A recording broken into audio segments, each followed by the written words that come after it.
Hi, Professor. So today we will be presenting our project title, Does Poverty Influence Social and the Living Condition in Malaysia? So this is project 2 presented by Group A12.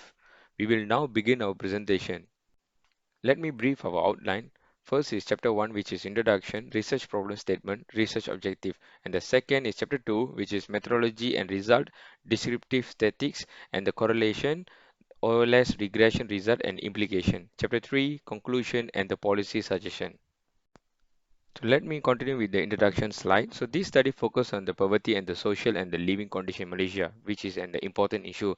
So Malaysia is often seen as a successful developing country because poverty has reduced since the 1970s due to economic growth and the government policies. So however, the poverty has not completely disappeared. Some low income households, especially in the rural areas, still face many difficulty. Poverty today is not only about the low income, it also includes the limited access to the educational, healthcare, housing, and the stable job, which affect people's quality of the life. As shown in figure 1, although the poverty rate has decreased over time, poverty still exists. So this shows that economic growth alone is not enough. So therefore, this study focuses on the how poverty continues to affect social and the living condition in Malaysia. So now let me go through with the problem statement. So even though Malaysia has reduced in poverty rate, many social problems still remain. Poverty is not only about income. Many low-income households still face poor living condition and the limited access to the education and the healthcare. So past study shows that poverty leads to the lower education, poorer health, and fewer job opportunities which affect the quality of the life. So there are also clear between urban and the rural areas. Urban areas have better services while the rural areas often lack basic facilities. So as shown in the figure 2, these gaps shows inequality that the national statistics may hide. So therefore, this study uses data analysis to better understand the real impact of the poverty on social and the living condition. Let me move to the objective. So the first one is actually to data analyze the issue of the poverty in the Malaysia on social and living condition. And the second is to analyze the secondary time series data and OLS regression. And the third one to investigate such policies that facilitate societal development. Hi, I'm Dinesh. So today I'll be presenting about the methodology and also the result and the descriptive statistics correlation, and also lastly will be the OLS regression result and also the implementation. This slide actually shows a methodology used for this study. So our research adopts a quantitative time series from 1990 to 2022, which captures a long run trend of poverty and also social development in Malaysia. So the social and living condition are measured using a human development index. So the poverty rate is main explanatory variable, while the educational expenditure and also the health expenditure and unemployment rate, and lastly will be the population growth, in which includes a control variable. This relationship is estimated using a ordinary least square regression model. So this slide presents the descriptive statistics of the variable. So the mean HDI of 0.79 reflects overall improvement in Malaysia's social and also the living condition over time.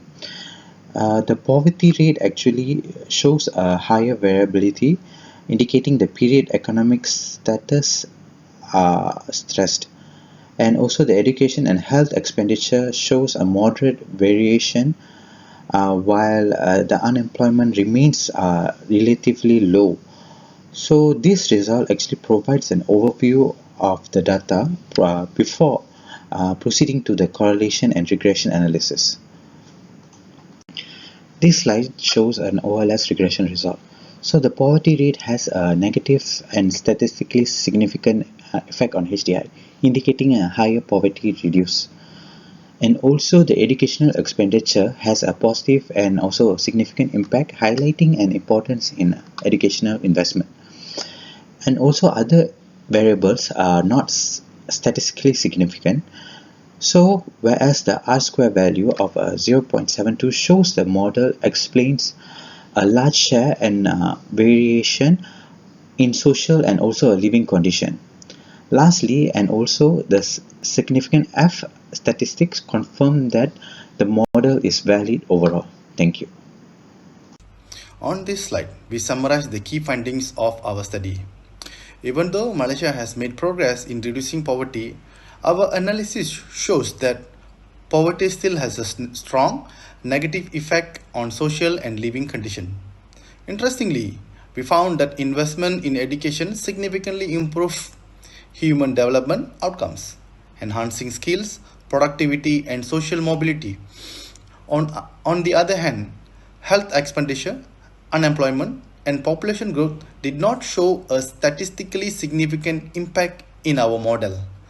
This highlights an important point. Improving social well being requires not just higher spending but effective and well targeted policies.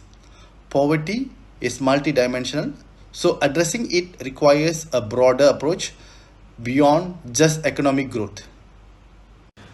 This slide presents the key policy suggestions derived from the correlation and OLS regression findings.